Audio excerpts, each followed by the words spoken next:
Factors affecting organisational structure, इसमें 4 point आप लोग का हो गया था। अब कौन सा पॉइंट हम लिखवा रहे हैं? 5वां पॉइंट। 5वां पॉइंट क्या है? Quality of the goods. अब देखिए, क्वालिटी ऑफ द गुड्स भी ऑर्गेनाइजेशनल स्ट्रक्चर को क्या करता है? अफेक्ट करता है। क्वालिटी ऑफ द गुड्स भी ऑर्गेनाइजेशनल स्ट्रक्चर को अफेक्ट करता है। यदि हाई क्वालिटी वाला गुड्स बनाया जाए, इधर थोड़ा देखिएगा, यदि क्या किया जाए, हाई क्वालिटी वाला गुड्स यदि बनाया जाए तो यहाँ पर मैनेजर के ज़्यादा रोल होता है।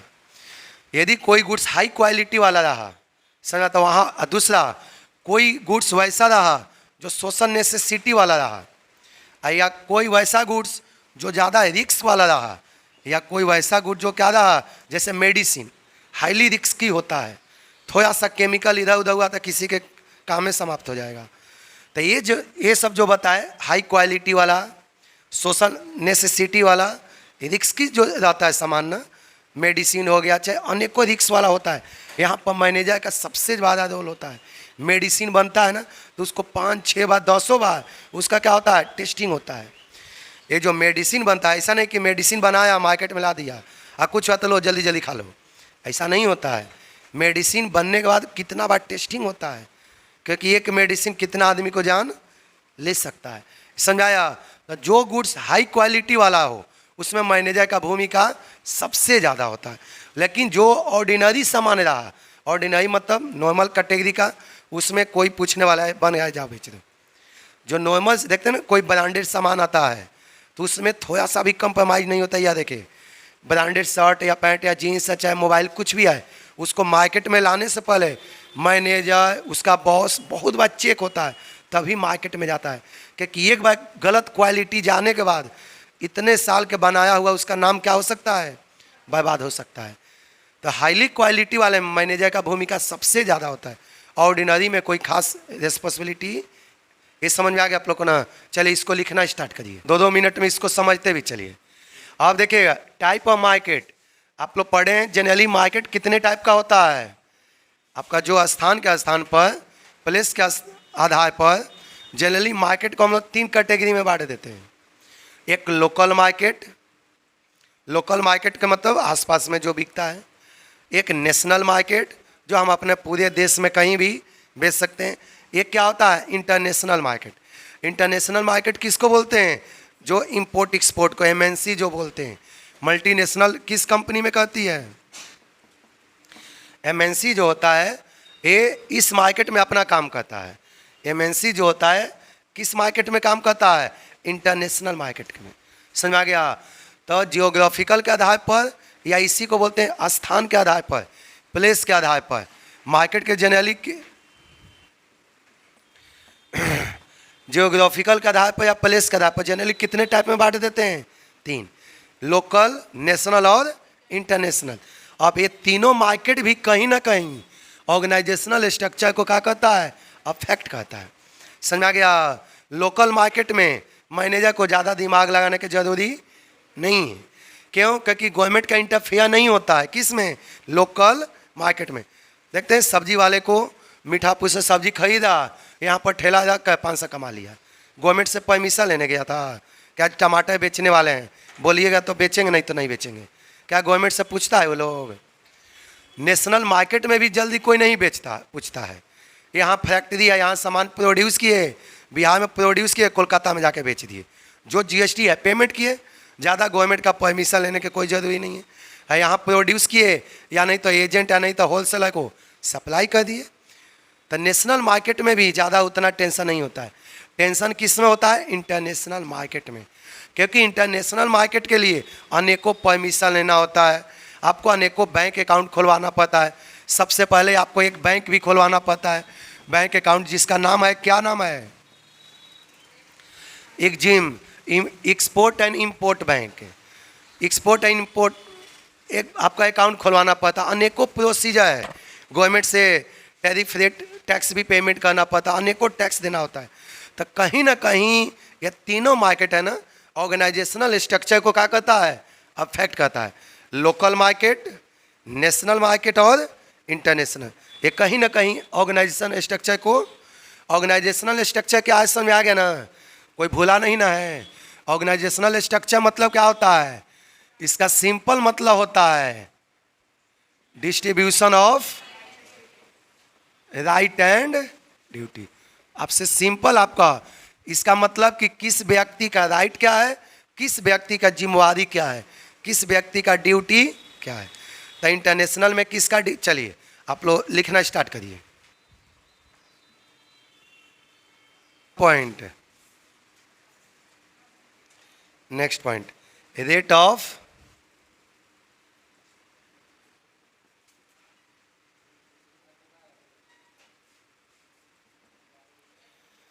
लिखा है रेट ऑफ डेवलपमेंट।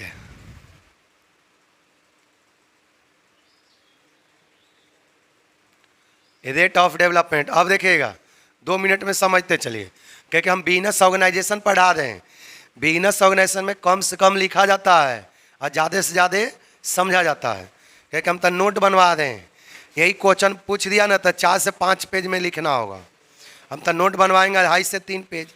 आपको जो सुनोगे वही वहाँ पर एग्जाम्पल लेके देखिएगा। रेट ऑफ डेवलपमेंट, कहीं ना कहीं रेट ऑफ डेवलपमेंट भी ऑर्गेनाइजेशनल स्ट्रक्चर को क्या करता है, अफेक्ट करता है। समझ में आ गया। मान लें कि रेट ऑफ डेवलपमेंट बहुत तेज़ी से है, समझ में आ गया था। रेट ऑफ डेवलपमेंट तेज़ी से तभी हो सकता है जब दोनों आदमी अपना राइट और ड्यूटी को सही सही प्रेजेंट करेगा। रेट ऑफ डेवलपमेंट और ये दोनों में डायरेक्ट संबंध होता है, याद रखिएगा। रेट ऑफ डेवलपमेंट इसमें कैसा रिलेशन होता है, डायरेक्ट। यदि अपना राइट और ड्यूटी को सही सही परफेक्ट परफॉर्म करेगा तो वहाँ पर रेट ऑफ डेवलपमेंट क्या होगा, तेज़ी से होगा। लेकिन ऑर्गेनाइजेशन में राइट और ड्यूटी को एम्प्लॉय या बॉस या मैनेजर सही सही परफॉर्म नहीं कर पा रहा है, अपना राइट को सही नहीं रिप्रेजेंट किया, अपना ड्यूटी को सही नहीं परफॉर्म कर पाया, तो वहाँ पर रेट ऑफ डेवलपमेंट क्या हो जाएगा। तो रेट ऑफ डेवलपमेंट भी कहीं ना कहीं ऑर्गेनाइजेशन स्ट्रक्चर को भी अफेक्ट करता है। या दूसरा, रेट ऑफ डेवलपमेंट बहुत तेज़ी से आपका देखना, जो कंपनी बहुत तेज़ी से बढ़ता है ना तो उसमें सब आदमी एक्टिव होता है, सब के सब क्या होता है, एक्टिव होता है।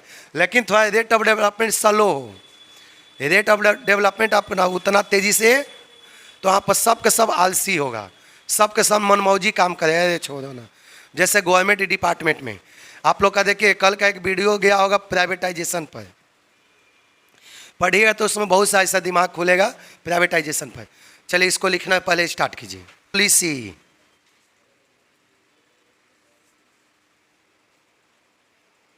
मैनेजरियल पॉलिसी,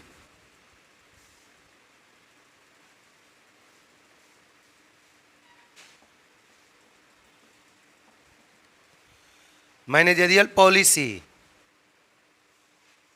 लिखा गया, मैनेजरियल पॉलिसी। अब बताइए मैनेजरियल पॉलिसी, ध्यान सुनिएगा। आपको मैनेजरियल पॉलिसी 2 टाइप का बताए हैं, ध्यान सुनिएगा। मैनेजरियल पॉलिसी 2 टाइप के बताए हैं। एक बताए हैं सेंट्रलाइजेशन और दूसरा क्या बताए हैं, डिसेंट्रलाइजेशन। मैनेजरियल पॉलिसी 2 टाइप का होता है। यदि सेंट्रलाइज हो, सेंट्रलाइज मतलब बताए हैं power of taking decision is centralise in the hand of few authority और वन अथॉरिटी। जहाँ पर डिसीजन लेने के पावर कुछ व्यक्ति के हाथ में हो या नहीं तो एक व्यक्ति के हाथ में हो, उसको बोलते हैं सेंट्रलाइज। और डिसेंट्रलाइज किसे कहेंगे, जहाँ पर पावर अनेकों व्यक्ति के हाथों में चला जाता है। आप लोग एक कहानी बताएं 2 मिनट। इंडिया में अनेकों पार्टी है, आप लोग तो सब जानते होंगे, और नहीं जानोगे तो अभी 2024 में जान जाओगे। डेली के डेली बिहार बंद होगा और डेली के डेली भारत बंद होगा, ये नियम है। जब चुनाव आए बिहार बंद और भारत बंद होना शुरू हो जाएगा। अब भारत में अनेकों पार्टी है, कांग्रेस और क्या है आपका बीजेपी, चलो ये तो सेंट्रल पार्टी है। और लोकल पार्टी तो अनेकों मिलेगा, जैसे आरजेडी, जदयू, अनेकों आपका जाप और बहुत सारे पता नहीं अनेकों है। देखिएगा लड़ता क्या है, ये लोग इसलिए आपस में लड़ाई करता है ताकि समाज को सबसे बड़ा बुर्बक फंसाया जा सके, ताकि उसको लगे कि ये दोनों विरोधी है। समझ में आ गया। देख लो ये जो पार्टी है सब तो कांग्रेस, आरजेडी, जदयू, अनेकों पार्टी है। इसके अलावा भी दूसरा स्टेट में क्षेत्रीय पार्टी, बीजेपी की एक सबसे बड़ा खासियत क्या है ना, अभी बीजेपी का मुखिया कौन है? एक तरह से श्री नरेंद्र मोदी। वो देख लो, बीजेपी के टॉप कैटेगरी पर होने का एक कारण क्या है? एक यही अदर पार्टी वाला नहीं कह पाता है। बीजेपी में क्या है कि जो मोदी जी है ना, अपना पूरे पावर को सेंट्रलाइज किए हुए हैं। कुछ भी कहना हो खुद कहते हैं। ट्रेन भी चलाना हो तो देखना, वो लाइव आके खुद उद्घाटन करते हैं, किसी मंत्री को नहीं भेजते हैं वो। उनमें बीजेपी में सब पावर को अपने हाथ में है।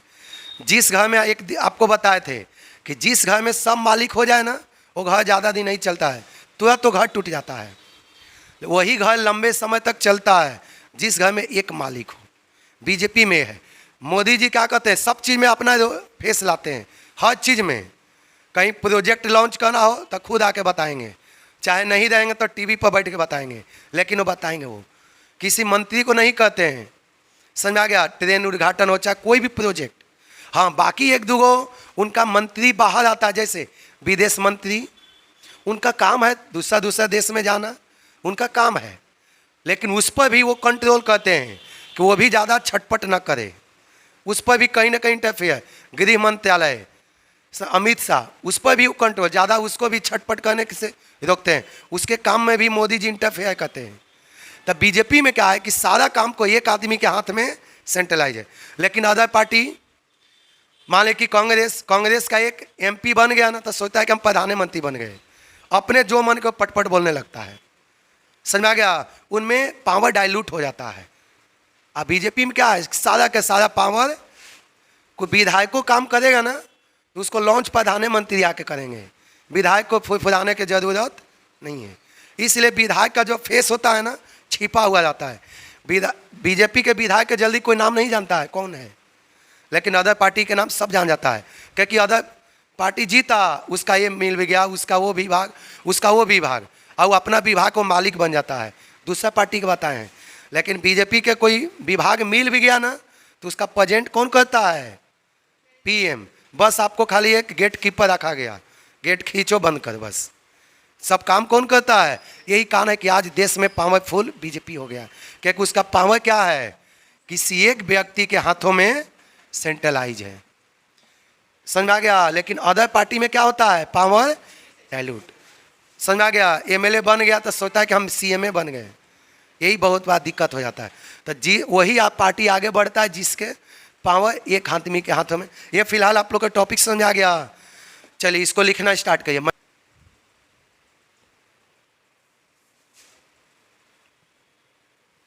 Ability of top management.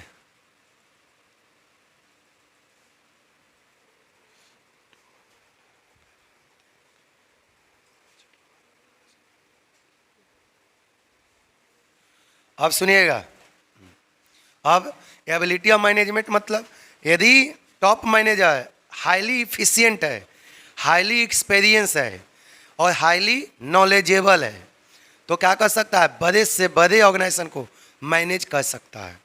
लेकिन टॉप लेवल ज़्यादा एक्सपीरियंस नहीं हो, ज़्यादा नॉलेजेबल नहीं हो, टेक्निकल उसके पास क्वालिफिकेशन नहीं हो, तो बड़े से बड़े ऑर्गेनाइजेशन को मैनेज करना उसके लिए कठिनाई होगा। समझ आ गया? तो कहीं ना कहीं एबिलिटी ऑफ टॉप मैनेजमेंट भी ऑर्गेनाइजेशनल स्ट्रक्चर को क्या करता है? अफेक्ट करता है। इसमें ज़्यादा पॉइंट नहीं है, जल्दी से लिख लीजिए। चलिए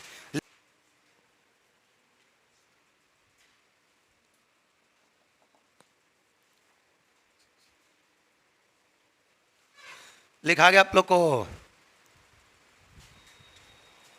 देखिएगा। इन्वायरमेंट का मतलब क्या होता है? आप लोग तब पढ़े भी हैं। जनरली टॉप कैटेगरी में 3 टाइप का इन्वायरमेंट आता है। मुख्य रूप से इन्वायरमेंट में हम लोग कितना चीज़ को शामिल करते हैं? 3 चीज़ को। Economical environment, social environment, political environment. Main रूप से जो इन्वायरमेंट में आता है, एलिमेंट्स ऑफ इन्वायरमेंट में मेन रूप से हम, बाकी तो और इसमें होता है, लेकिन जो मेन जो होता है ना, वो 3 होता है। क्या होता है आपका? इकोनॉमिकल इन्वायरमेंट, सोशल इन्वायरमेंट और पॉलिटिकल इन्वायरमेंट। ये तीनों के तीनों भी ऑर्गेनाइजेशनल स्ट्रक्चर को क्या करता है? अफेक्ट करता है। इकोनॉमिकल इन्वायरमेंट में क्या मतलब होता है कि मान लें कि डिमांड अचानक आपको कम हो गया, सप्लाई के तुलना में आपका डिमांड क्या हो गया, कम हो गया। कस्टमर का टेस्ट एंड फैशन में चेंजिंग आ गया। पहले कोई सामान यूज करता था, अचानक उसका फैशन में परिवर्तन हो गया, तो आपका इकोनॉमिकल रिस्क भी बोलते हैं इसको। इकोनॉमिकल क्या बोलते हैं, रिस्क भी बोलते हैं। मान लें कि आप जीन्स पैंट लाए, देखे थे फटा हुआ जीन्स चला था, पैसा दे के इंसान फटा हुआ जीन्स सब पहन लेता था। उसका एक बार फैशन बहुत था, घर में दो चार हाली सब पिटा गया, सब फैशन क्या हो गया, समाप्त। समझ में आ गया था। देखिए, तो उसको बोलते हैं इकोनॉमिकल रिस्क। अचानक आपका डिमांड में क्या हो जाना, कम हो जाना। समझ में आ गया था। देखिए, और दूसरा सोशल रिस्क। सोशल में भी, सोसाइटी में भी हम जहाँ पर रहते हैं ना, उसके अकॉर्डिंग हम लोग का बिजनेस, जैसे अभी सावन आ रहा है, तो सावन ऐसा चीज़ है ना जहाँ पर एक हिंदू समुदाय के लिए होता है, लेकिन मान ले कि कोई क्या बोलते हैं मीट ऐसा बेचता है, मुर्गा मीट ऐसा बेचता है, तो उनको बिजनेस चलाने के लिए वहाँ का लोकेलिटी को ध्यान में रखना होगा। आप कोई भी समुदाय से हैं, लेकिन जहाँ पर हैं वहाँ का समाज को भी, कल्चर को, बिहेव को, सबको देख कर क्या करना होगा, चलना होगा। समझ आ गया। पॉलिटिकल रिस्क आप जान ही रहे। पॉलिटिकल रिस्क का मतलब होता है देश में कोई भी पॉलिसी बनाता कौन है, पॉलिटिकल पार्टी। पॉलिटिकल रिस्क मतलब रूल एंड रेगुलेशन, नियम कानून। पॉलिटिकल रिस्क मतलब सिंपल समझिएगा, नियम एंड कानून। तो समझ आ गया। तो देश का जो भी पॉलिसी बनता है ना, वो कहीं ना कहीं ऑर्गेनाइजेशन स्ट्रक्चर को क्या कर देता है, अफेक्ट कर देता है। समझ आ गया। चलिए पाएंगे भी, लेकिन थोड़ा समझा देते हैं।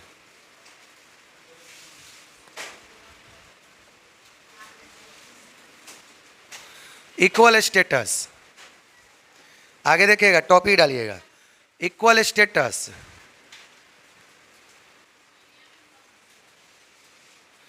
इक्वल स्टेटस, अब देखिएगा, इक्वलिटी मतलब क्या होता है, समानता।